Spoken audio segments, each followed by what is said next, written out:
J'ai envie, à mon humble niveau, de transformer les organisations pour qu'elles aient un impact positif. C'est vraiment l'interaction entre le corporate, le régional et le local. Quels sont les risques? Où sont les risques les plus importants?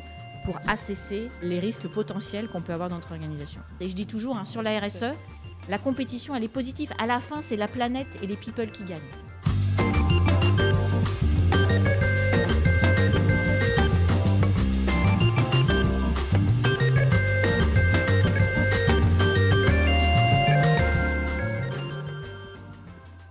Bonjour et bienvenue dans le podcast de Leaf Media.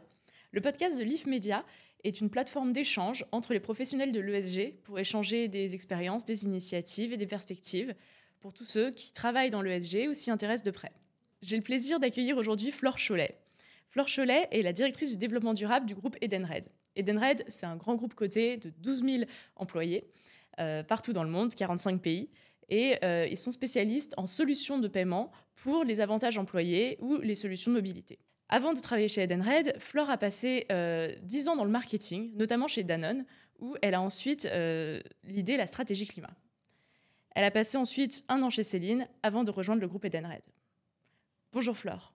Bonjour Laetitia, merci beaucoup pour l'invitation. Merci beaucoup à vous de nous avoir rejoints.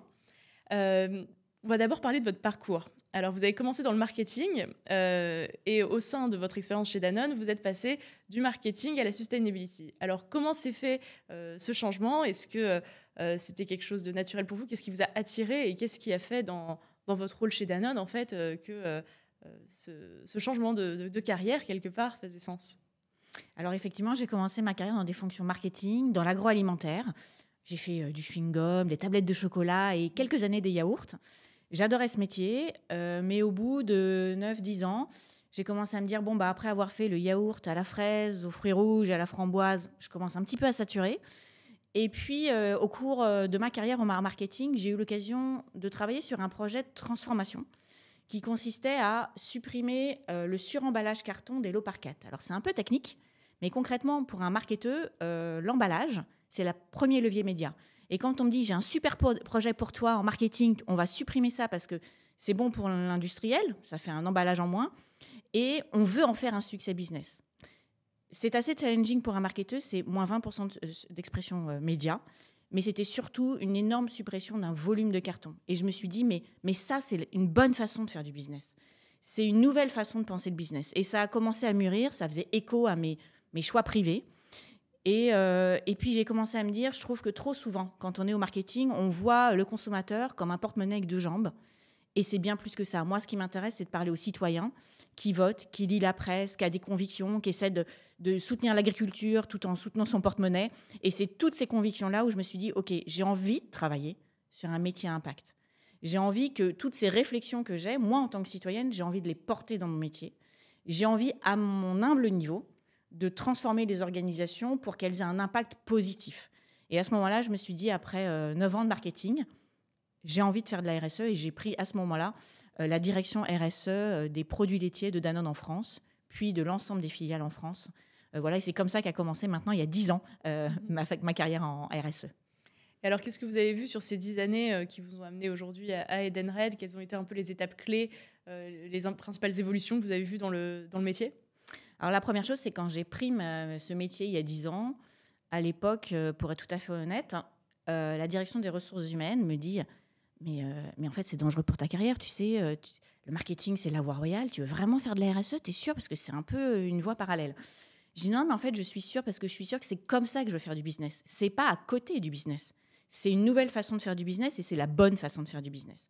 Donc, j'ai commencé comme ça. Premièrement, en tant que directrice RSE des produits laitiers, ça m'a permis d'avoir une approche beaucoup plus globale des parties prenantes. Quand on est au marketing, on parle de la partie prenante, c'est le consommateur, c'est l'utilisateur, c'est celui qui achète. Quand on commence à réfléchir en RSE, on travaille sur toutes les parties prenantes.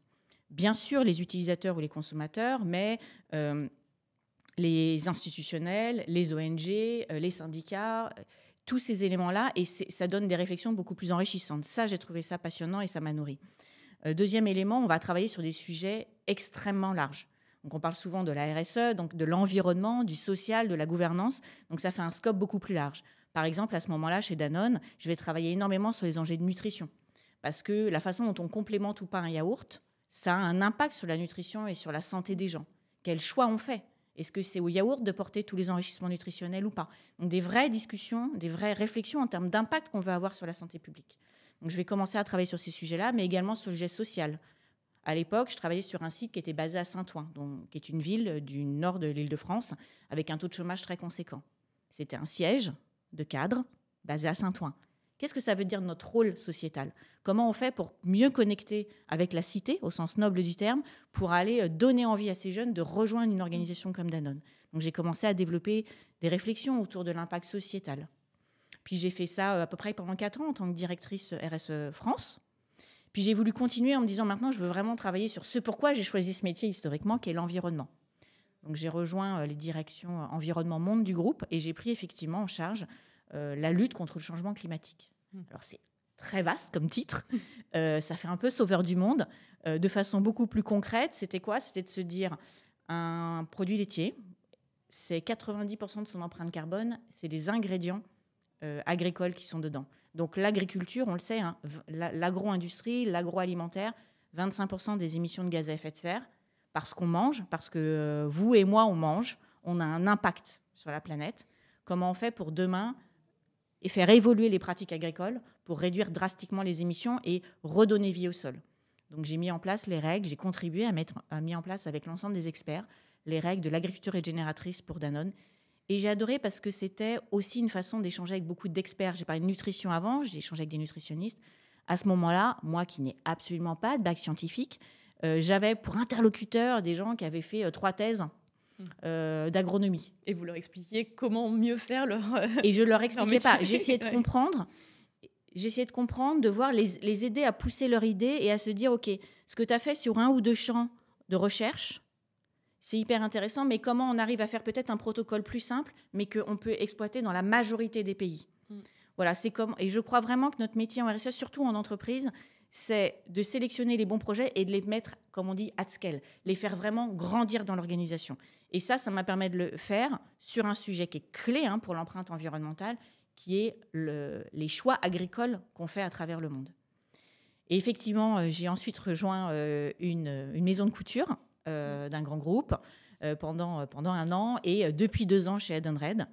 Et là encore, c'est une autre façon d'approcher le sujet puisque, comme vous l'avez dit, c'est un acteur de l'argent fléché qui apporte des solutions aux employés sur le marché du travail. Ça va être des solutions de l'alimentation, des cartes multi-énergie, des solutions pour aider à l'engagement des collaborateurs, pour faire que vous et moi, dans notre entreprise, on se sente beaucoup plus à l'aise, beaucoup plus confiant, qu'on ait les meilleures conditions de travail. Et ça déjà, d'appartenance aussi. Exactement. Et ça déjà, en termes d'empreinte sociale, c'est déjà dans l'ADN du groupe et ça me plaît. Okay, donc on a l'aspect social, il y a un peu l'aspect environnemental, j'imagine aussi dans le transport, l'alimentation, qui sont 2 principaux postes d'émission globaux. Et alors, c'est quoi les priorités chez Edenred en termes d'environnement, social, gouvernance? Alors, depuis la création du groupe, il y a à peu près 10 ans maintenant, dès le début, on a voulu structurer une approche RSE et on l'a fait autour de 3 grands piliers. Le premier, on est d'abord une société de services, donc ce qui fait la richesse d'une société de services, c'est d'abord les hommes et les femmes qui la composent. Donc on a notre premier pilier, c'est d'améliorer le bien-être, la vie de nos collaborateurs, de nos 12 000 collaborateurs dans nos 45 pays, tous les jours. Et pour ça, on a une ambition, c'est de devenir progressivement un employeur de référence. Comment aider, accélérer, faire grandir nos équipes? C'est le premier sujet sur lequel on va travailler.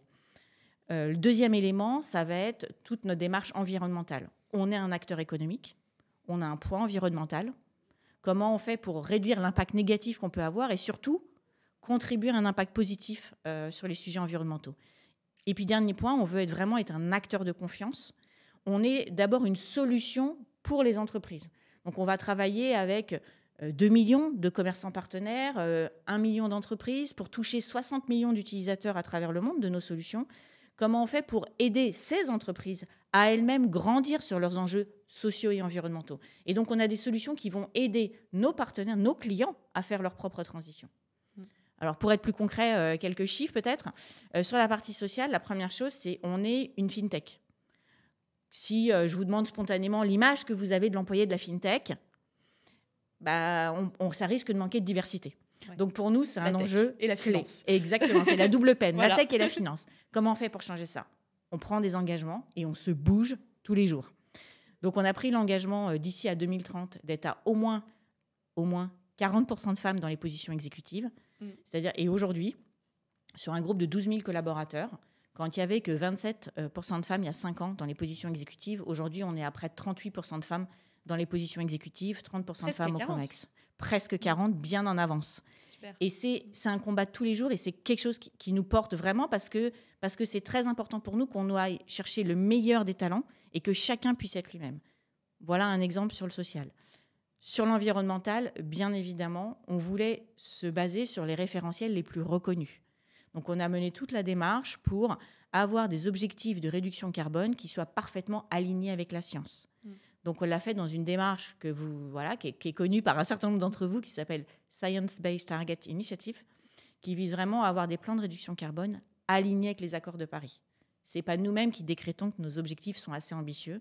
C'était très important pour nous que ça soit parfaitement aligné avec les accords de Paris et reconnu par la science. Donc, on a la des crédibilité de l'objectif et de la méthodologie. Exactement. Donc, la première chose, c'est qu'on mesure, parce qu'on ne peut réduire que ce qu'on mesure. Donc, une mesure propre, un élément clé. Pour vous comme pour nous, élément vraiment clé, on mesure et sur base de ça, on réduit. Et puis, troisième point, on veut proposer des solutions, et on y reviendra peut-être, mais des solutions à nos propres clients pour les accompagner dans la transition RSE. Pour vraiment engager tout votre écosystème dans votre démarche durable. Et alors, sur le pourquoi, maintenant, on est clair. Maintenant, peut-être sur le comment. Je sais que vous avez mis en place chez Edenred un Sustainability Executive Committee, donc un peu un comité exécutif de durabilité, si on devait le traduire, qui est composé de 20 personnes qui répondent 100 correspondants RSE. Comment vous avez mis ça en place ? Comment ça fonctionne et à quoi ça sert ? C'est un élément très important pour moi parce que pour que la RSE diffuse dans les organisations, il faut d'abord, bien évidemment, avoir un objectif très fort qui part d'en haut, qui donne l'ambition et la trajectoire. Et ça, c'est porté par notre COMEX. La RSE fait partie des objectifs du groupe. Un élément qui me paraît important en termes de marqueur pour l'organisation. Dans les objectifs du top 400, donc des 400 exécutifs du groupe, ils ont tous une partie de leur rémunération indexée sur les indicateurs RSE. Donc, ce n'est pas à côté du business, c'est au cœur du business. Et ça, c'est un élément très fort pour moi parce que ça montre qu'on a un chemin commun. Mais il faut aussi le faire vivre dans l'organisation. Et donc, ce n'est pas quelques directions RSE par là pour les gens qui ont 5 minutes à mettre dessus. On voulait dès le début que ça soit incarné par l'ensemble des fonctions et l'ensemble des lignes de produits. Donc, on a mis en place, c'est effectivement un Sustainability Exco qui se réunit tous les mois avec les directeurs RSE par ligne de produits et par grosse région, qui fait qu'on est sûr de diffuser l'information, nos engagements, les grandes ambitions du groupe à l'ensemble des 45 pays sur lesquels on est présent, mais aussi, et ça me paraît clé pour moi, remonter les bonnes pratiques. Parfois, quand on est un groupe, la complexité, c'est de faire avancer tout le monde au même niveau. Notre enjeu, c'est de vérifier que les plus petits pays moins avancés avancent sans casser la dynamique des gros. Et donc, pour moi, c'est ce double jeu bottom-up, top-down qu'il faut qu'on orchestre dans le Sustainability Exco. Il y a des pays qui vont être beaucoup plus en avance, qui doivent être source d'inspiration pour les autres. Il faut essayer de tirer par le haut. S'il y a des disparités, Exactement. Justement, s'assurer que tout le monde s'aligne plutôt sur celui qui est le mieux, plutôt qu'on se dise, en fait, le niveau d'exigence est le plus faible. Exactement. Et donc, pour moi, ce qui est très important, c'est que l'état d'esprit de ce comité, ça doit être, on est tous humbles individuellement, parce que la route est longue, mais on peut être ambitieux collectivement quand on est inspiré par les autres. Donc, on travaille vraiment dans cet esprit-là. Donc, je le disais, on se réunit tous les mois. Ce top 20 va lui-même animer l'ensemble de son réseau, puisqu'on a un correspondant RSE par entité. Donc, on a 45 pays, 60 entités. Après, comme tout le monde, en tant que directrice RSE, c'est pas facile tous les jours. Dans ces 100 correspondants, il y en a, c'est 5% de leur temps. Il y en a, c'est 20% de leur temps. Il y en a, ils sont dédiés à la RSE. Il y en a, ils sont que sur diversité et inclusion. Il y en a, ils sont plus sur l'environnement. Maintenant, ça crée une dynamique qui fait qu'on a des points d'ancrage dans chacune des entités, dans le quotidien de chacune des équipes, pour faire bouger l'ensemble des entités. Donc, pour moi, ce Sustainability Co, c'est ça. C'est vraiment l'interaction entre le corporate, le régional et le local. C'est du partage de bonnes pratiques et en même temps sur une route commune. Donc, c'est vraiment comme ça qu'on s'anime et partage d'indicateurs parce qu'on a une culture du chiffre assez fort. Et c'est un énorme avantage, c'est que quand on a un COMEX qui parle le chiffre et qu'on a des chiffres qui nous animent tous, on peut aussi remonter nos performances au COMEX pour montrer que la RSE, comme les autres départements, a une ambition forte, a des chiffres et s'est progressé là-dessus. Et donc, on est dans le même langage que le COMEX. Et c'est beaucoup plus concret. C'est concret, c'est business et c'est diffusé partout. Et alors, vous avez un exemple d'initiative justement qui a été diffusée ou qu'un des responsables RSE, enfin des représentants RSE, a mis en place et qui a fait avancer vraiment la stratégie du groupe? Alors, j'en ai un certain nombre, mais je vais en prendre une peut-être sur le social. Je parlais des femmes tout à l'heure. Ça a été un élément important parce que quand on décide, il y a 5 ans, de dire on va atteindre 40% de femmes dans les populations exécutives, au début, tout le monde nous dit ah non, mais non, Flore, c'est une super idée, hein. Mais c'est hyper compliqué, tu comprends, dans mon pays, tu comprends. En fait, je cherche, mais je trouve pas. Voilà. Oui. Et progressivement, on a dit non, mais en fait, tu vas vraiment chercher et on va vraiment le faire ensemble. Donc, qu'est-ce que ça veut dire en termes de recrutement ? Qu'est-ce que ça veut dire en termes de développement des talents en interne, de la reconnaissance des talents internes ? Et donc, on a commencé à dire, à partir de maintenant, quand on lance une chasse en externe, un cabinet de chasse ne peut plus nous présenter une shortlist dans laquelle il n'y a pas au moins les 2 genres qui sont représentés. Et quand un cabinet de chasse me dit non, mais c'est vraiment impossible, non. Bah, tant pis pour eux. En fait, non. Tu peux ne pas avoir trouvé. Tu as peut-être besoin d'un mois de plus. Pas de problème, tu auras un mois de plus. Et on le fait systématiquement. Ça veut dire une animation des cabinets de chasse, quel que soit le pays, de la même façon, sur la même charte d'engagement dans tous les pays. Ça veut aussi dire, en équipe locale, de se dire, en fait, c'est pas négociable. Tu n'attends pas que ce soit le corporate qui le fasse, et puis toi, tu as un plus petit pays. Non. Dans les top exécutives, il y a les comités de direction de chacun des pays, qu'ils soient en Asie, en Amérique latine ou en Europe. Donc, tout le monde doit progresser, parce que c'est une dynamique collégiale. Et puis, ça veut dire aussi en interne, en termes de développement des talents, des programmes de mentoring, des programmes managériaux pour ouvrir et casser, et en tout cas prendre conscience de ces biais pour un certain nombre de managers, du coaching, de la reconnaissance des talents. Et ça, chacun le fait au corporate, mais aussi à son niveau, intégrant les enjeux de culture locale. Et ce qui permet aujourd'hui une vraie étape. Et quand ça paraissait hyper compliqué il y a 5 ans, aujourd'hui, comme on le disait tout à l'heure, on est en fait franchement en avance par rapport au plan qu'on s'était fixé, parce que quand la dynamique est là, en fait, on a cassé toutes les barrières mentales. Oui. Et en fait, ça devient beaucoup plus facile. Et c'est vraiment ça, c'est-à-dire notre métier, je pense en RSE, c'est de semer plein de graines. Je ne sais pas celle qui va germer. De toutes les idées qu'on a, de tous les projets qu'on a, on ne sait jamais à l'avance celle qui va germer. Par contre, tous les jours, on les arrose. Parce que le jour où elle commence à germer, il faut qu'on soit là, il faut qu'on lui donne sa chance pour que la dynamique se fasse, que ce qui était impossible dans la tête des équipes se dise mais en fait c'est possible, et c'est comme ça qu'on pousse les projets RSE. Et alors comment vous assurez justement que ces projets RSE soient une priorité transversale au sein de toutes les personnes du groupe, et comment vous mesurez cet impact? Parce que vous avez parlé de KPI, mais quels sont-ils précisément? Alors pour avoir un message simple pour l'ensemble de la direction, la première chose, c'est qu'effectivement, on s'est aligné sur un top 8. Il y a 8 indicateurs RSE qui sont connus, bien évidemment, du COMEX, animés à chaque COMEX, présentés à chaque fois qu'il y a une grosse réunion internationale, ils sont systématiquement présentés. Premier élément. Deuxième élément, ils ne sont pas présentés tout à la fin du meeting. Si j'ai 5 minutes, à la fin, on va mettre le top 8 de la RSE, ce qu'on peut voir dans un certain nombre d'organisations. Le choix qu'on a fait, c'est de se dire, puisqu'on dit que notre modèle d'affaires, il est construit sur une performance financière et extra-financière, ça veut dire que la RSE parle systématiquement, avant ou après, notre directeur financier monde, le CFO. Ce qui fait que dans la tête de l'ensemble de l'organisation, oui, on marche bien sur nos 2 jambes, puisque c'est les 2 patronnes de la finance et de l'extra-financier qui vont partager leurs indicateurs au même moment. Donc, 1, on a des indicateurs. 2, ils sont partagés dans toutes les instances de la direction au même moment, financier, extra-financier. Plus largement, je le disais, le top 400 est rémunéré sur cette performance RSE. Et on a aussi, pour que tout ça, ça soit parlant, des outils internes de pilotage de nos indicateurs, dans lesquels remontent en fait l'ensemble des entités, et sur lesquels régulièrement, il y a des meetings où en fait les indicateurs vont être partagés, et chaque collaborateur, on va l'aider à répondre à ses objectifs. Et alors, le suspense est à son comble. C'est quoi ces 8 indicateurs? C'est 8 indicateurs. Donc, je le disais, People, Planet, Progress chez nous. People, 3 indicateurs. On veut révéler chacun des talents et leur offrir l'opportunité d'être eux-mêmes. Premier indicateur, atteindre à minima 40% de femmes au sein des populations exécutives d'ici à 2030.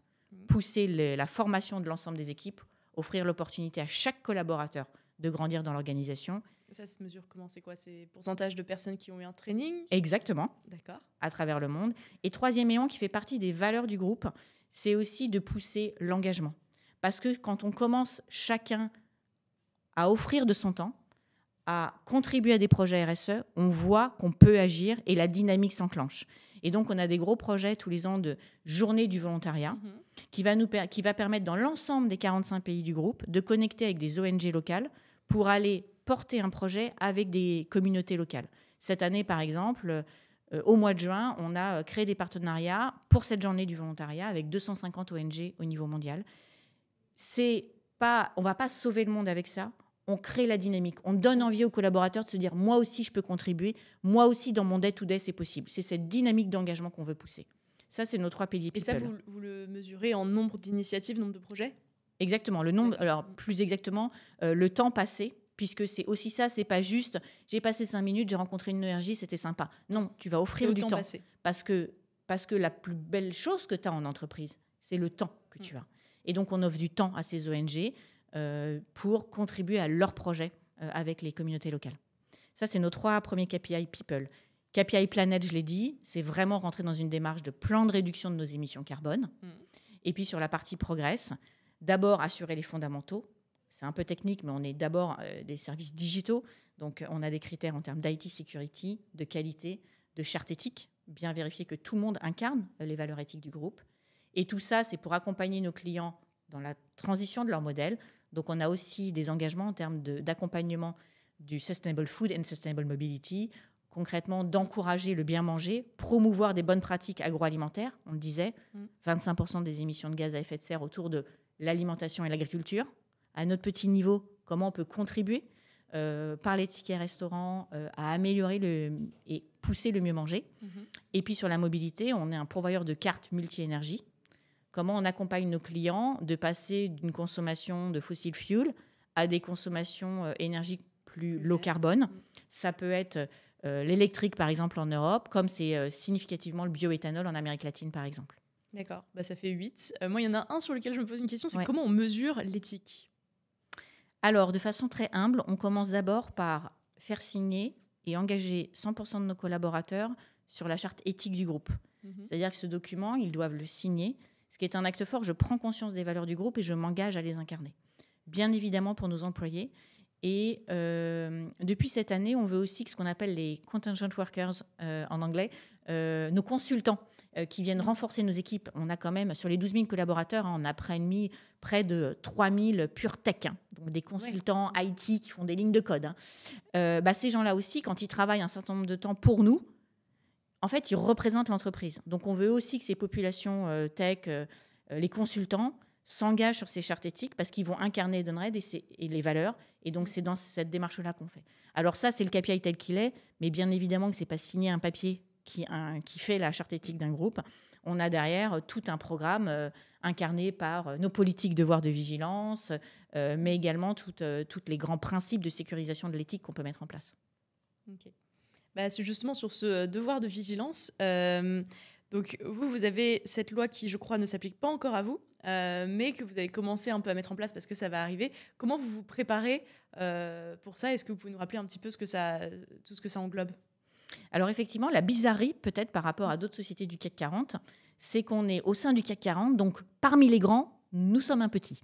Un petit en quoi? En termes de nombre de salariés. Alors vous l'avez dit, maintenant 12 000 collaborateurs, mais en fait, pour être éligible au devoir de vigilance, il faut avoir 2 ans de suite, plus de 10 000 collaborateurs. Et donc, on vient d'être éligible. Donc, on est en train de faire cet exercice du devoir de vigilance. Alors, bien évidemment, on ne part pas de zéro. Quand on a comme business model l'argent fléché, donc des flux financiers conséquents, dès le début, les règles de sécurisation de ces éléments-là sont clés. Donc, on a réalisé, bien évidemment, une analyse des risques. Quels sont les risques? Où sont les risques les plus importants pour assesser les risques potentiels qu'on peut avoir dans notre organisation. On a après regardé par rapport à ces risques potentiels la réalité de nos pratiques. Est-ce qu'on a déjà des plans de mitigation suffisamment sérieux sur un certain nombre de points? Et puis troisième point, on s'est dit il y a 2-3 sujets, il faut de toute façon qu'on continue à renforcer. Voilà comment on a construit. Alors concrètement, ça veut dire quoi? Ça veut dire qu'on a des règles extrêmement claires sur l'éthique. Par exemple, des chartes éthiques, des chartes d'engagement, des zones de contrôle très fortes. On a également une ligne d'alerte. Bien évidemment, la ligne d'alerte, elle est ouverte aux salariés, elle est ouverte à l'ensemble de nos parties prenantes.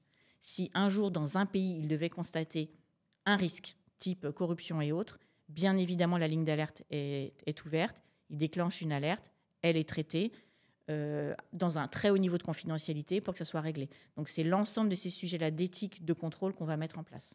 Et c'est particulièrement vrai avec une attention toute particulière sur notre écosystème. Comment ça se passe chez nos fournisseurs en amont. Et il y a toute une réflexion de comment on les accompagne pour incarner aussi à leur niveau l'ensemble de ces engagements et le contrôler de l'impact qu'ils ont social et environnemental. D'accord, donc il y a un peu une mise en conformité ou en tout cas un process pour s'adapter. Est-ce que c'est à peu près la même chose avec la CSRD qui va arriver aussi? Ou alors, de ce que j'ai compris, comme vous suivez beaucoup vos KPI extra-financiers, est-ce que c'est plutôt facile pour vous de vous adapter à la CSRD? Alors non, la CSRD, je pense que c'est facile pour personne. Oui, mais justement, je me suis demandé si pour vous, ça pouvait être... Exactement. Alors, c'est peut-être moins difficile pour nous que pour d'autres. Après, ça reste une aventure semée d'embûches, la CSRD. Mais concrètement, la CSRD, quelques mots pour nous. Donc la CSRD, ce qui est très important dans cette démarche, et ce pourquoi on soutient cette démarche. La philosophie de la CSRD, c'est de dire, jusqu'à maintenant, chacun des acteurs économiques publiait des indicateurs. Pour une société comme nous, on publiait déjà une centaine d'indicateurs, mais en vrai, chacune entreprise choisissait un peu ses indicateurs. C'est intéressant, ça avait le mérite d'exister, mais chaque entreprise pouvait un peu cacher ce qu'elle souhaite. Oui. La philosophie de la CSRD que je soutiens pleinement, c'est de dire on va pousser la transparence et la comparabilité des entreprises. Pour ça, ça veut dire on va imposer des data points, 1200 data points en l'occurrence, qui s'appliqueront à tout le monde. Et donc, les entreprises deviennent comparables. Et moi, j'aime beaucoup ça parce que ça crée une dynamique positive. C'est très bien de me dire que sur tel indicateur, j'ai 80%, on se dit, ça peut être pas mal, mais si tout le monde a 90%, non, ça veut dire que je peux faire mieux. Donc, j'aime beaucoup cette démarche parce que ça pousse à l'excellence. Et je dis toujours, sur la RSE, la compétition, elle est positive. À la fin, c'est la planète et les people qui gagnent. Donc, on a tous intérêt à créer une dynamique de comparaison positive. Encore une fois, ça nivelle par le haut. Exactement. Ça nous pousse tous à l'excellence et j'aime ça. Donc, la CSRD, dans la philosophie, c'est super. Deuxième élément, la CSRD, c'est 1200 data points. La démarche qu'on a en entreprise, c'est qu'on va commencer par faire ce qu'on appelle une double matrice de matérialité pour évaluer quels sont les data points qui sont pertinents par rapport à notre business model. On a réalisé cette double matrice de matérialité, validée par les auditeurs externes, qui nous permet d'évaluer que sur les différents standards, les 12 standards de la norme, 7 s'appliquent à Edenred. C'est combien de data points? 523. 523 éligibles, dont pour toute la CSRD, 70% sont des données qualitatives, 30% sont quantitatifs. Okay. Alors, si on se concentre sur les données quantitatives, nous, on en publiait déjà une petite centaine. Avec les data points de la CSRD, ça en rajoute 40 à 50. Et donc, c'est conséquent parce que ça paraît, on se dit, corporate, ça va le faire. Mais enfin, quand je demande aux équipes en Colombie ou au Venezuela, où ils ont des toutes petites équipes, si je leur rajoute 40 indicateurs, eux, ça va les faire paniquer. Donc, il y a aussi tout un engagement, toute une réflexion autour de l'engagement des pays, expliquer, surtout que c'est une norme européenne. Alors, fin fond du Venezuela, ça leur paraît à des années-lumière. Donc, comment on donne le sens et comment on montre en haut de l'organisation comme en bas que ce n'est pas qu'un exercice de compliance et de reporting, que ça fait grandir l'organisation. Alors, la CSRD, parfois, on dit que ça fait changer le business model quand on a un business model qui intrinsèquement est concerné. Et dans l'ADN même du groupe, c'est d'améliorer les conditions de travail sur le marché du travail par une meilleure alimentation des salariés, une meilleure mobilité des salariés. Intrinsèquement, ça ne nous a pas amené à changer le business model d'Edenred. Par contre, clairement, ça nous aide à le structurer, ça nous aide à regarder peut-être sur des sujets qu'on regardait moins. Et donc, ça va vraiment nous pousser à progresser. Donc, une opportunité et pas seulement un enfer de compliance. À moyen terme, une opportunité. À court terme, beaucoup de sueur. Oui, mais le changement, c'est jamais confortable. Exactement. Mais en général, on change pour être meilleur. Exactement. Et alors, vous êtes une entreprise cotée au CAC 40, même si vous êtes les petits parmi les grands, vous êtes parmi les grands. Vous avez donc du coup des investisseurs publics, des obligations de reporting. Comment ce reporting extra-financier est perçu par les investisseurs publics? Est-ce qu'il y a des effets sur votre valorisation boursière? Comment c'est un peu pris? Comment vous échangez avec ces marchés publics? Alors, on n'a pas d'investisseurs publics en tant que tel, on est des investisseurs privés. Mais clairement, nous, depuis le début, en fait, la RSE est au cœur de l'ADN de l'organisation. Donc, c'est pas à côté, c'est pas en plus, ça fait partie de notre business model. Comment on va le jouer? Pour moi, les démarches et typiquement ce qu'on appelle les ESG ratings, donc les index qui vont évaluer notre performance en développement durable et qui vont aider les investisseurs à savoir si le modèle est durable ou non. Pour moi, c'est jamais une fin en soi. C'est un regard extérieur qui nous évalue. Donc oui, on va essayer de progresser, mais on ne le fait pas juste pour gagner des points sur les ESG ratings, parce que c'est leur vision et parfois un peu court terme. Donc c'est très important, c'est surtout une façon de progresser. Donc oui, on est plutôt dans une démarche de progrès assez forte, on en suit un certain nombre. Typiquement récemment sur ce qu'on appelle le CSA, donc Standard & Poor's CSA, on a gagné 7 points en un an, ce qui est assez rare sur ce type d'index. Pourquoi? Parce que voilà, on a pris des engagements forts et ça nous aide à se dire, OK, là-dessus, on se disait que c'était bien. On se disait sur l'environnement, on avait déjà une stratégie de réduction carbone depuis plus de 8 ans dans nos fameux indicateurs. Oui, mais ce n'est pas suffisant. Il faut vraiment se benchmarker par rapport aux meilleurs et avoir des objectifs suffisamment ambitieux pour être en ligne avec la science. Et donc, cette année, on a fait la démarche Science Based Target Initiative parce qu'effectivement, c'était un sujet où les ratings nous disaient « Vous ne pouvez pas vous-même nous dire que vous êtes bien noté en environnement. Vous devez aller chercher cette démarche internationale. » Et donc, ça nous pousse à l'excellence. Donc, 1, c'est jamais une fin en soi. 2, on est content quand on progresse. Ouais. Et je dirais que c'est une reconnaissance et surtout, ça nous oblige à aller mieux. Et ce qui m'intéresse aussi dans les ratings, c'est que souvent, ils donnent une note comparativement à nos concurrents. Et donc, je le disais, moi, j'aime cette dynamique-là. À la fin, c'est la planète qui gagne, c'est les gens qui gagnent. Donc, ces ratings, ça nous pousse. OK, ça veut dire que sur un marché où tout le monde marche vite, il faut qu'on court pour continuer à progresser. Et c'est cette dynamique-là qui m'intéresse. Et donc, oui, ça intéresse les investisseurs, surtout européens. En toute transparence, les investisseurs américains sont un peu moins regardants sur ce sujet-là. C'est aussi pour ça qu'il ne faut pas le faire pour les investisseurs, parce que sinon, en fait, je ne ferai rien sur mes investisseurs américains.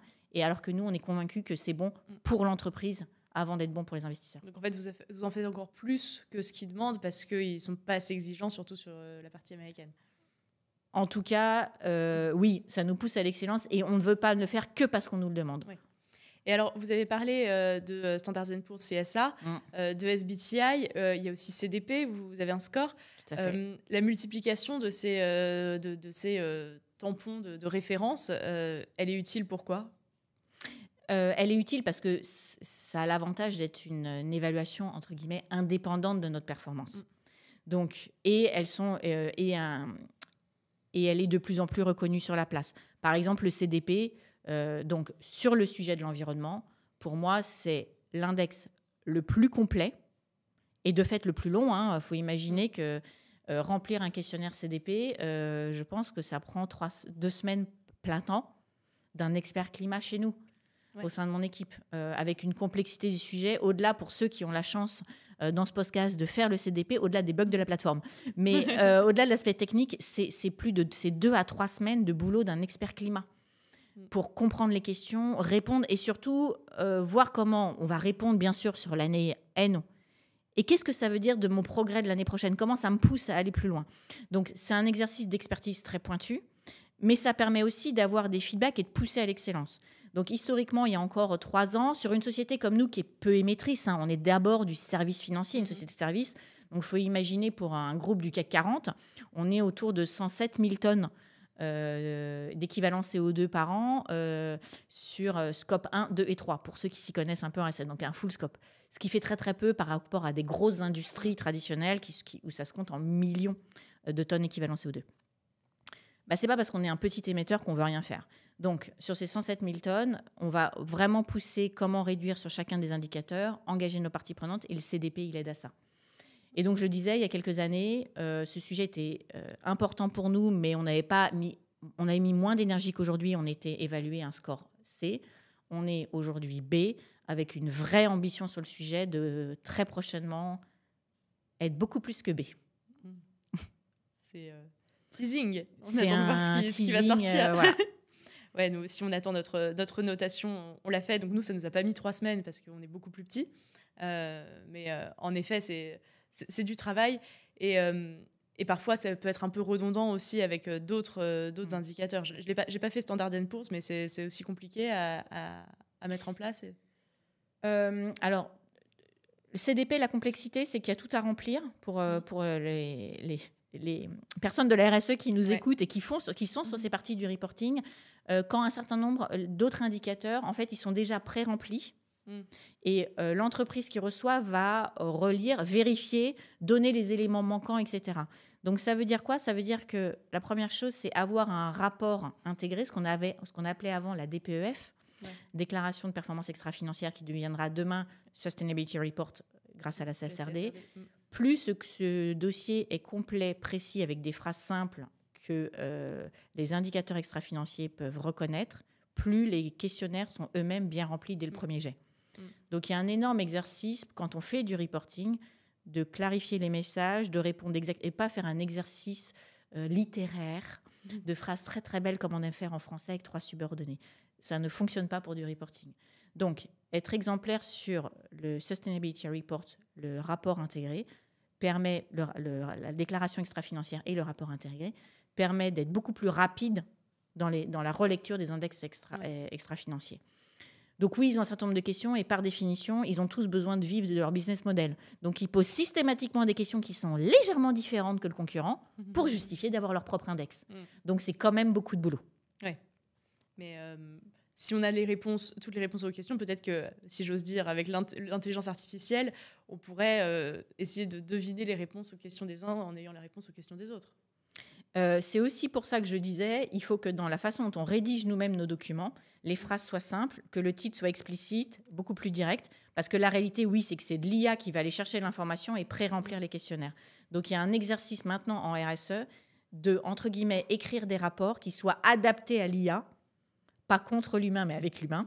Donc adapter à un lecteur pour que quand même ça soit lisible pour un collaborateur, un concurrent ou une partie prenante qui veut lire, mais aussi pour que l'information soit captée plus rapidement pour l'IA qui pré-remplit en fait un certain nombre de questionnaires ESG. Ouais. Et côté SBTI, ça demande quand même de mettre en place une trajectoire de réduction précise, ambitieuse. Comment vous avez élaboré cette trajectoire de réduction ? Alors SBTI, c'est une démarche très ambitieuse, mais qui accompagne vraiment les entreprises. Donc il va y avoir un certain nombre de fichiers où ils vont expliquer comment ça se construit en fonction de l'année de référence, quel est l'objectif de réduction. Concrètement pour nous, d'abord sur le scope 1 et 2. Scope 1 et 2, comme beaucoup d'entreprises, c'est à peu près donc nos émissions. Concrètement, le scope 1 et 2, ça va être l'énergie de nos buildings, de nos bâtiments, et le fuel utilisé par les véhicules de fonction des collaborateurs. Ça, c'est le scope 1 et 2 pour une société comme Edenred. C'est à peu près 9% des émissions du groupe. Là-dessus, l'ambition, c'est une réduction en valeur absolue, puisqu'on a directement la main. Et donc, on a une ambition à 2030 de moins 51% en valeur absolue d'émissions par rapport à 2019. Concrètement, comment on l'a fait ? On a dit, voilà, notre baseline, c'est 2019. Où est-ce qu'on veut arriver ? Et ça, les scénarios de calcul nous aident. Et on s'est dit, mais est-ce que c'est possible ? Est-ce qu'on saura faire ? Et donc, en parallèle de la démarche Science-Based Target, on a énormément travaillé en interne en disant, on ne va pas attendre d'avoir le tampon pour faire les plans de réduction. En parallèle, on va se dire, je sais faire ou je ne sais pas faire. Et si je ne sais pas faire, comment je révolutionne la façon dont je produis en interne ? Donc, sur la partie scope 1 et 2, on est plutôt confiant. On devrait y arriver avec de l'efficience énergétique, bien sûr, pousser les contrats d'énergie verte. Et sur les véhicules de fonction, on a une ambition extrêmement forte. Et c'est normal, on a un fournisseur de cartes multi-énergie, de dire à nos propres collaborateurs, nous aussi, soyons multi-énergie dans notre propre flotte de véhicules. Ça veut dire pousser l'électrique principalement en Europe pour l'ensemble de nos collaborateurs. Alors, ça peut être des positions, des voitures de fonction pour des directeurs, mais aussi toutes les équipes commerciales, donc ça fait une flotte conséquente. Et pousser le bioéthanol en Amérique latine. Alors, on connaît moins cette solution-là ici, mais c'est une réduction par rapport à du fossil fuel de moins 95%. Donc, c'est une vraie solution. Et pourquoi c'est moins populaire en France ? Parce que culturellement, ici, il y a un choix européen qui est fait sur l'électrique. Donc voilà, donc on joue aussi sur les...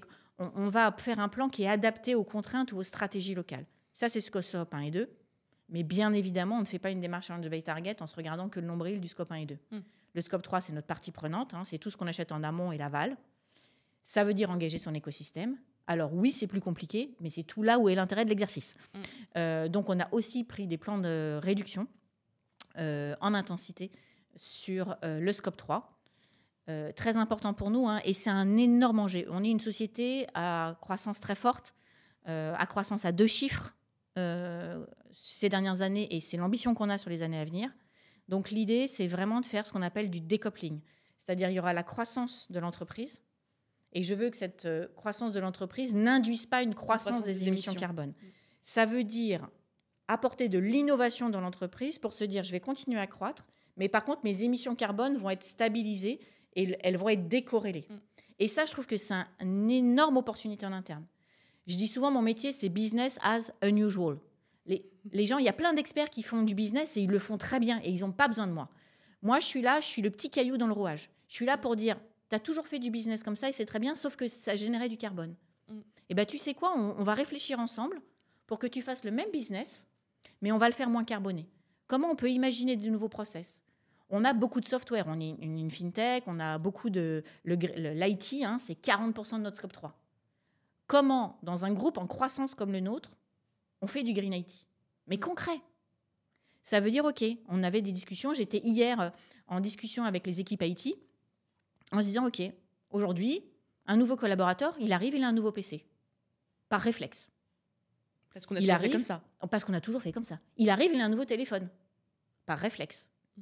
Ah oui, mais en fait, dans le sac à main de la nouvelle collaboratrice, il y a aussi un autre téléphone. C'est dommage. C'est dommage, elle a 2 téléphones. OK. Est-ce que vraiment on a besoin d'un téléphone pro quand il y a déjà un téléphone perso ? Le PC, on donne un PC à tout le monde. Tout le monde a le droit à un nouveau PC. OK. Si vraiment c'est pour faire que du pack standard Microsoft Word et PowerPoint, est-ce que vraiment il a besoin d'un nouveau PC ou alors il a déjà quelque chose chez lui qui serait plus simple ? Et par contre, on va bien sécuriser tout l'IT, parce que l'IT, la sécurité IT, la data privacy sont des éléments hyper importants pour nous.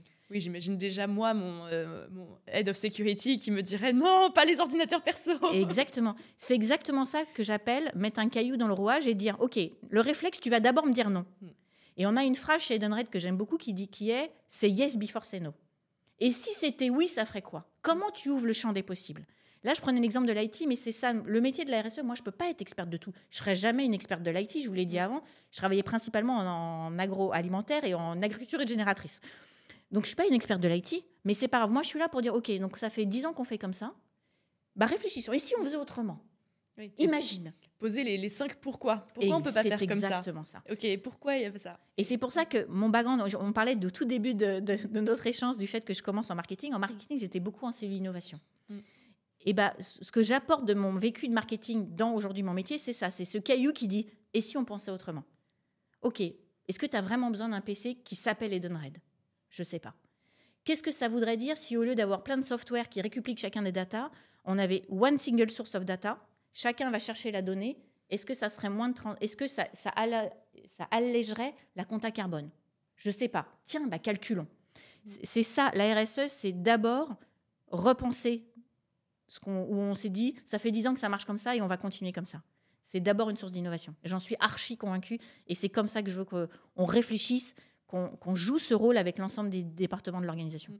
Et puis j'imagine aussi votre directeur financier sourire quand vous lui dites qu'on va avoir moins de licences, qu'on va avoir moins d'ordinateurs, moins de portables. C'est des choses qui sont aussi des opportunités au niveau des coûts. Archi convaincue. Quand on me dit, le réflexe parfois dans les organisations, c'est la RSE, ça coûte cher. Je dis peut-être un jour, mais à court terme, plein d'économies. Je vais m'auto-financer mes projets RSE. Je pense que je ne suis pas celle qui demande le plus de budget. Pour 2 raisons. La première chose, c'est quand une équipe qui porte un projet est la première convaincue de la pertinence, c'est elle qui va le financer. Si c'est la RSE qui paye, l'équipe en face, elle n'est pas vraiment engagée. Et au-delà de ça, il y a plein de sources d'économies. Je parlais de Scope 1 et 2 tout à l'heure. Si je dis... on va apprendre à éteindre les lumières, vérifier que tous les bâtiments à travers le monde, il n'y en a jamais un qui est allumé le week-end et la nuit, et on arrête de mettre l'air conditionné trop fort en été, tout le monde y gagne. la planète y gagne, les factures y gagnent. Quand on décide sur les véhicules de fonction de dire, en fait, on dit véhicules de fonction, mais en fait, ce que veulent les collaborateurs, c'est de la mobilité. Ils veulent aller à un point A à un point B quand leur entreprise leur demande. Et donc, typiquement en France, on a des offres type Better Way qui vous proposent, si vous êtes éligible à une voiture de fonction, de dire, en fait, peut-être qu'à Paris, ça ne t'arrange pas du tout, la voiture de fonction. Tu n'as pas de garage, ça t'embête. Et je vais t'offrir une solution de mobilité sans voiture qui fait qu'à chaque fois que tu auras besoin de te déplacer, vous pourrez prendre le train, réserver un taxi parce qu'il y a un dîner professionnel le soir ou avoir un abonnement à Navigo. Et donc, repenser l'usage, c'est-à-dire pour la voiture de fonction, en fait, non, c'est une offre de mobilité que veulent les collaborateurs. Donc, repenser l'usage, mettre de l'innovation, et tout ça, ça coûte moins cher, en fait. Dans le deuxième exemple, il n'y a pas besoin d'acheter une voiture, du coup. Et sur le Green IT, beaucoup des exemples que je donnais, en fait, ça fait beaucoup de saving à la fin. Oui, c'est ça qui m'a fait y penser, justement. Et alors, comment vous diffusez ça dans 45 pays qui ont probablement des spécificités locales très différentes on parlait tout à l'heure du biofuel. Donc, ce n'est pas forcément les mêmes ressources, les mêmes enjeux, les mêmes priorités. Et comment vous alignez une stratégie globale là-dessus ? Alors, pour répondre de façon un peu plus large, je vois mon métier comme chef d'orchestre. Un chef d'orchestre, déjà, il joue une même partition pour tout le monde. Donc, il a des indicateurs, il a une démarche, une stratégie qui est racontée de la même façon au COMEX et à l'ensemble des pays sur des indicateurs communs. Ça fait un langage commun, une partition commune. La deuxième chose, je le disais, pour animer ce réseau, c'est pas moi qui est la championne de tout. J'ai des solistes qui peuvent être chacun champion dans leur domaine. Il peut y avoir des experts du Green IT, mais il peut y avoir des pays plus en avance. Par exemple, chez nous, le Mexique a un certain nombre de trophées en tout cas awards locaux, sur l'inclusion de la communauté LGBT. Ils ont mis des choses en place qui sont un vrai rôle modèle. Comment ça, je le diffuse ? Donc comment, en tant que chef d'orchestre, j'ai des solistes dans chacun des pays qui sont champions du monde de certains sujets. Comment je donne à voir, je les fais caisse de résonance. Et puis, dernier point, ça me demande aussi sur les musiciens qui sont peut-être moins connus, le violoniste où ils sont déjà 4, les plus petits pays, comment je les écoute ?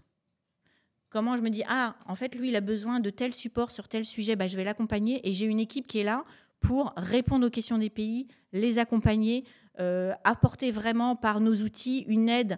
Parfois, ce n'est pas des gens qui sont experts RSE, ça peut être quelqu'un du contrôle de gestion, quelqu'un de la RH à qui on a donné un mandat RSE. Donc, il va falloir vraiment l'accompagner. Ça veut dire du training vraiment à disposition de ces équipes-là, des outils communs, des outils clés en main pour les aider au quotidien à piloter cet exercice-là. Et donc, c'est pour ça que je disais rôle de chef d'orchestre, une musique commune, une partition commune pour tout le monde, des solistes qu'on va mettre en avant, qui ne sont pas forcément au groupe pour donner envie. Ça parle plus aux mes équipes vénézuéliennes ou colombiennes, ça leur parle plus de savoir que le Mexique, juste à côté, a eu un super projet, que si je leur dis, moi, à Paris, j'ai fait un super truc. Oui, ils se sentent moins concernés, ils se reconnaissent moins. Exactement. Et donc là, ils vont se dire, mais moi aussi, un pays près de chez moi, il sait faire ça. Tiens, qu'est-ce que ça veut dire pour moi ? Donc vraiment être dans cette démarche-là pour engager tout le monde. Les petits pays, oui, et les gros aussi. Super. Et alors, ça, c'est comment vous faites en sorte que tout le monde soit aligné dans tous les pays. Comment vous faites en sorte que le COMEX et à la direction, tout le monde soit aussi aligné sur vos objectifs, qu'ils prennent ça au sérieux ? Donc, c'est un peu dans l'ADN, quand même, comme vous l'avez dit. Mais comment vous vous assurez que la sustainability soit toujours au sommet de l'agenda ? Et est-ce qu'il y a un peu de politique à faire là-dessus en interne ? Alors, premier élément de réponse. Nous, effectivement, c'est dans l'histoire, c'est le purpose du groupe, c'est Enrich Connections for Good. Le for good, c'est la façon qu'on a pour faire du business. C'est vraiment comme ça qu'on a envie de faire du business. Comment les solutions qu'on déploie, elles aident nos clients à faire cette transition. Donc, globalement, c'est facile. C'est plus facile chez Edenred peut-être que dans d'autres groupes parce que c'est dans l'ADN. Deuxième élément, on a ce fameux top 8 des indicateurs communs qui sont animés par les execs, dans des exécutives, dans la rémunération des exécutives, et ce qui donne lieu à des prises de parole financières et extra-financières dans toutes les grandes messes internes. Donc ça, c'est la belle façon de le raconter. Après, comme tout le monde, c'est pas facile. Il y a des moments, il peut y avoir des points de blocage, c'est un peu moins priorisé. Et je dis souvent, le métier de la RSE, c'est pas un long fleuve tranquille. 1, je disais, il faut semer des graines. 2, parfois, quand vous n'êtes pas invité ou vous sentez qu'ils vont ça va avancer. Ça veut dire si vous n'êtes pas invité par la porte, c'est pas grave, vous passez par la fenêtre, la cave ou le toit. Vous dites « Ah, mais vous avez oublié de m'inviter, mais pourtant j'ai plein de choses à dire sur ce sujet-là. Je suis ravie de ping-ponger avec vous. Et la prochaine fois, vous n'oublierez pas de m'inviter. » Et on échange comme ça. Donc, la RSE, c'est une fonction qui doit être hyper agile et qui doit savoir saisir les opportunités. Et s'imposer. Et s'imposer. Toujours dans le respect de chacun, mais savoir s'imposer pour dire, en fait, ton projet, il est super. Et qu'est-ce que ça ferait si on le disait RSE by design? OK, si je rajouterais ça, si j'ajoutais ça, comment tu le repenses? Que je disais ce caillou. OK, je mets un caillou dans ton projet tout lisse. Comment on le repense? Et là, la RSE, ça va aider à créer de l'unicité. Je suis une ancienne marketeuse. Un produit, ce qu'on lui demande, c'est d'être unique pour être pertinent pour l'utilisateur ou le client. Si j'y rajoute de la RSE, du sens, un impact social, un bénéfice environnemental ou un bénéfice pour le client, mais qui est porteur de sens, il devient plus unique. Et donc, il est bon pour le business. Donc, faire connecter la RSE et les fonctions plus business traditionnelles, c'est un énorme levier de différenciation. Et là, je fais mon rôle d'apporter quelque chose de différent au client. Donc, c'est ce caillou-là qui dit, en fait, si tu bosses avec moi, je suis convaincue que ton produit sera 2 fois plus pertinent après. Et vous allez l'aider à réussir, à lui, ses propres objectifs. Et humblement, je vais essayer de l'aider. En tout cas, l'aider à pousser sa réflexion parce que ça reste, lui, l'expert. Je ne prétends pas faire le métier de l'IT ou des sales ou du marketing à la place. Par contre, je suis là pour les aider à tirer le fil et à ajouter ce petit plus, ce business as unusual. Business as unusual, ça c'est très belle phrase de Edenred, du coup. C'est ce que vous dites en interne? Oui, en tout cas, c'est la façon dont moi je définis mon métier en interne. Trop bien. Et alors, justement, à propos de votre métier, est-ce que vous avez un peu des conseils pour des gens qui se lancent, qui voudraient travailler dans la RSE et qui ne sauraient pas trop par quelle boule prendre? Alors, la première chose, croire en ses convictions. La deuxième chose, c'est pas un long fleuve tranquille. Donc, ne lâchez rien. Semez des graines, semez des graines, semez des graines. Arrosez-les. Vous ne savez pas à l'avance celle qui va germer. Il y a un moment, dans un COMEX, vous allez avoir des alliés, des gens un peu plus neutres. Et puis, il y a un moment, celui qui est neutre, il y a une phrase, ça y est, il va décrocher, il va dire « Mais en fait, oui, elle a raison, il faut y aller. » Et donc, semez des graines, arrosez-les. Et quand vous voyez que ça commence à germer, là, pour le coup, aidez-la à grandir. Ne lâchez rien. Et c'est comme ça qu'on y arrive. Et fondamentalement, on a un métier complexe parce que ça recouvre des sujets sociaux, environnementaux. La science évolue tous les jours. Donc, c'est autrement plus complexe que les métiers que j'ai pu occuper avant. Mais c'est en ça que c'est riche. Et donc, venez apprendre, venez grandir dans ces fonctions-là parce que je crois vraiment que c'est enrichissant. Et puis, dernier point, on ne peut pas tout faire. On ne peut pas être parfait sur ces métiers-là. Moi, je vois l'ampleur de la tâche. Je vois tout ce que je fais, puis j'en vois, mais encore plus haut de tout ce qui me reste à faire. Donc, ça pourrait être pessimiste. Moi, je suis convaincue qu'il y a par contre une valeur forte qui est nécessaire dans ces métiers-là, c'est être optimiste. Vous devez porter la transfo, vous devez donner envie, vous devez partager de l'énergie, leur dire « ça te paraît compliqué, mais c'est possible et on va le faire ensemble ». Donc, semez des graines, y croire, lâchez rien et soyez optimiste pour 15 parce que c'est comme ça qu'on transforme une organisation. C'est parfait. Donc, il faut être engagé, il ne faut pas avoir peur de l'échec, il faut être persistant. Exactement. Et c'est comme ça qu'on devient un bon directeur ESG. C'est humblement ce que je crois. Super. Alors, pour terminer cet entretien, à la fin, on aime bien poser des petites questions plus légères, mais toujours en lien avec votre engagement. Donc d'abord, sur l'actualité documentaire, je ne sais pas si vous avez vu ce YouTuber qui a gravi l'Everest, je parle de Kaizen. Beaucoup ont dit que c'était un voyage scandaleux, très individualiste. Qu'est-ce que vous en avez pensé, vous, si vous l'avez vu? Et que pensez-vous des polémiques qui ont suivi? Alors, effectivement, sur ce documentaire, j'ai eu la chance de beaucoup en discuter. J'ai 4 ados à la maison. Ah, wow. Donc, je vois bien l'enjeu et donc, ça a été un sujet. Je ne l'ai pas tout vu, j'en ai vu une partie. Ce que je retiens alors, sur le volet environnemental, oui, si tout le monde gravit l'Everest, on va avoir un souci, bien évidemment. Et attention à la prise de conscience que ce n'est pas juste une belle image, il y a une empreinte environnementale et soyons vigilants là-dessus.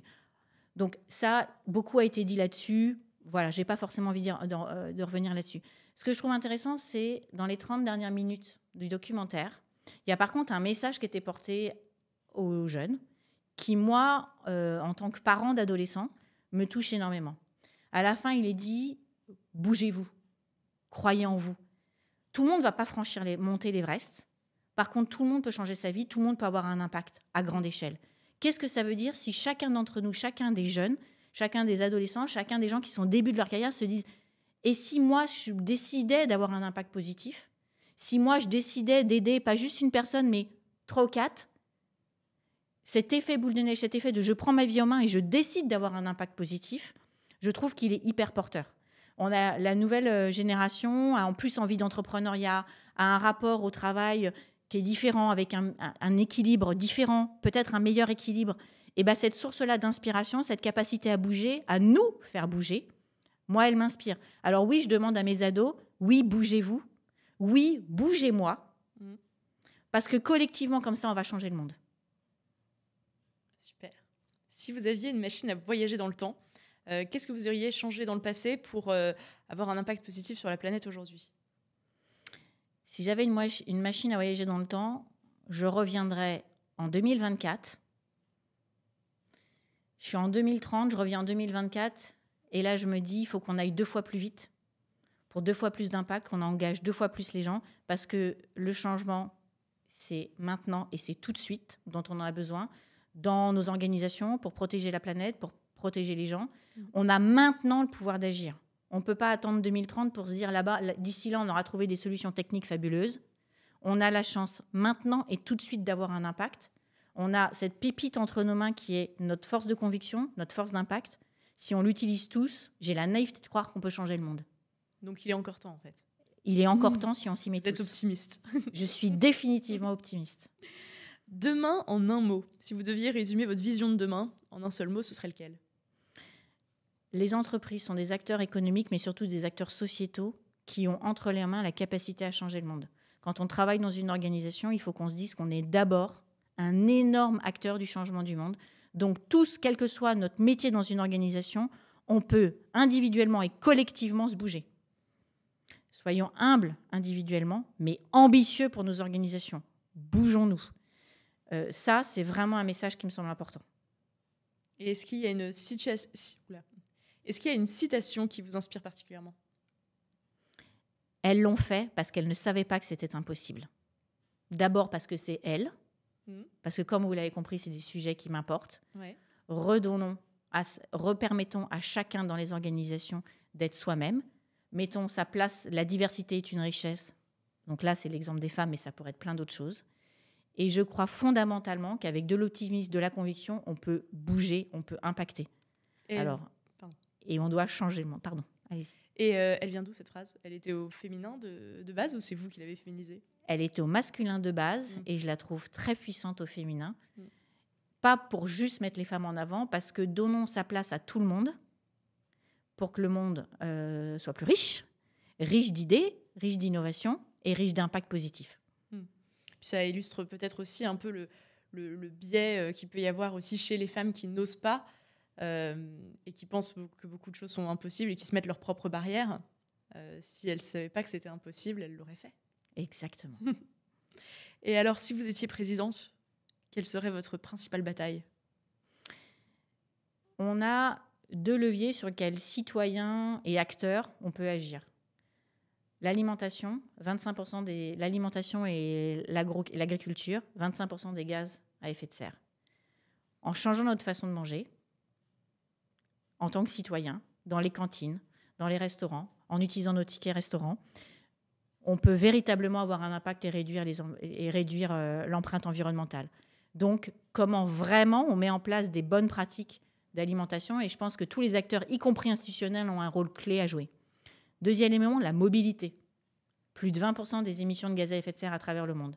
Si tous, et les institutions avec, réfléchissent à comment on peut changer la mobilité, aller vers une mobilité plus bas carbone, avoir des transports en commun, avoir plus, même si l'électrique, ce n'est pas l'alpha et l'oméga, mais en tout cas, apporter plus de solutions pour moins d'émissions. Oui, on peut tous, citoyens comme institutionnels, avoir un réel impact sur la vie des gens, sur la vie de chacun des citoyens et la vie des institutions. Alors, si on travaille, oui, si j'étais une humble présidente, oui, pousser l'alimentation durable, pousser la mobilité durable, parce que ça, c'est dans la vie des gens tous les jours. Et quand on le fait bien, c'est plus de solutions et c'est plus de pouvoir d'achat. Eh ben, merci beaucoup Flore Cholet. Flore Cholet, vous êtes directrice du développement durable de Edenred, groupe qui est dans l'indice du CAC 40, spécialisé dans les solutions de paiement pour l'engagement employé et les mobilités. Merci beaucoup Laetitia, à très bientôt. Et moi, je vous retrouve très bientôt pour le prochain épisode de Leaf Media.